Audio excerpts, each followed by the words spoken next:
ಬನ್ನಂಜೆ 90ರ ಪ್ರಯುಕ್ತ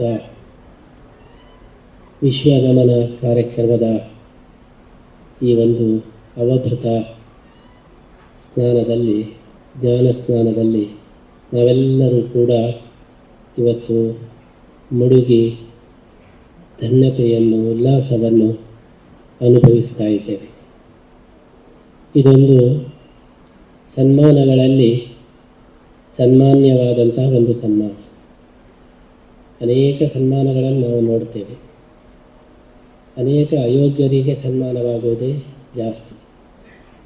ಅಂತಹ ಒಂದು ಪ್ರಸಂಗದಲ್ಲಿ ಒಬ್ಬ ವಿದ್ವಾಂಸರಿಗೆ, ಒಬ್ಬ ಶ್ರೇಷ್ಠ ಸಾಧಕರಿಗೆ, ಒಬ್ಬ ಸತ್ಯ ಶೋಧಕರಿಗೆ ಸನ್ಮಾನ ನಡೀತಾ ಇದೆ ಅಂದರೆ ಇದಕ್ಕಿಂತ ಶ್ರೇಷ್ಠವಾದಂತಹ ಒಂದು ಸನ್ಮಾನ ನೋಡಲಿಕ್ಕೆ ಬಹಳ ಅಪರೂಪವಾಗಿದೆ. ಬನ್ನಂಜೆಯವರಿಗೆ ಅವರೇನು ರಾಜಕೀಯ ವ್ಯಕ್ತಿಗಳಲ್ಲ, ಉದ್ದಿಮೆದಾರರಲ್ಲ, ದಾನಿಗಳಲ್ಲ, ಆದರೆ ಎಲ್ಲ ಜಿಜ್ಞಾಸು ಪ್ರಪಂಚಕ್ಕೆ ದಾರಿ ತೋರಿಸಿದವರು, ಮಾರ್ಗದರ್ಶನ ಮಾಡಿದವರು.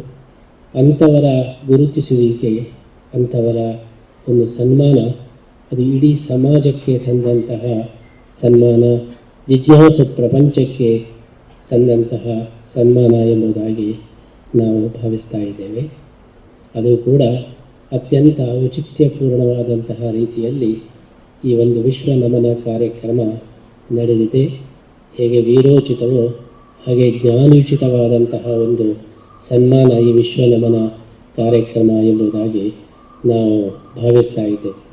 ಇಡೀ ಜಗತ್ತಿನಲ್ಲಿ ಎಲ್ಲರ ಒಂದು ಗೌರವವನ್ನು ಕ್ರೋಢೀಕರಿಸಿ ಕೊನೆಗೆ ಅದನ್ನು ಶ್ರೀಕೃಷ್ಣಾರ್ಪಣ ಮಾಡತಕ್ಕಂತಹ ಈ ಒಂದು ಕಾರ್ಯಕ್ರಮ ಇದೊಂದು ಅಶ್ವಮೇಧ ಯಾಗ ಎಂಬುದಾಗಿ ನಾವು ಭಾವಿಸಬಹುದು. ಎಲ್ಲ ಕಡೆಗೆ ಜ್ಞಾನ ಕುದುರೆಯನ್ನು ನಾವು ಸಂಚಾರ ಮಾಡಿಸಿ ಕೊನೆಗೆ ಅಶ್ವಮೇಧ ಯಾಗವನ್ನು ಹೇಗೆ ಮಾಡ್ತೇವೆಯೋ ಹಾಗೆ ಇದು ಜ್ಞಾನಾಶ್ವಮೇಧ ಯಾಗ ಎಂಬುದಾಗಿ ನಾವು ಭಾವಿಸ್ತಾ ಇದ್ದೇವೆ. ಅಂತಹ ಒಂದು ವಿಶಿಷ್ಟವಾದಂತಹ ಮತ್ತು ಅತ್ಯಂತ ಯೋಗ್ಯವಾದ ಈ ಕಾರ್ಯಕ್ರಮವನ್ನು ಆಯೋಜಿಸಿದ ಎಲ್ಲ ಸಂಘಟಕರಿಗೂ ಕೂಡ ನಾವು ಈ ಸಂದರ್ಭದಲ್ಲಿ ಅಭಿನಂದನೆಯನ್ನು ಸಲ್ಲಿಸ್ತಾ ಇದ್ದೇವೆ.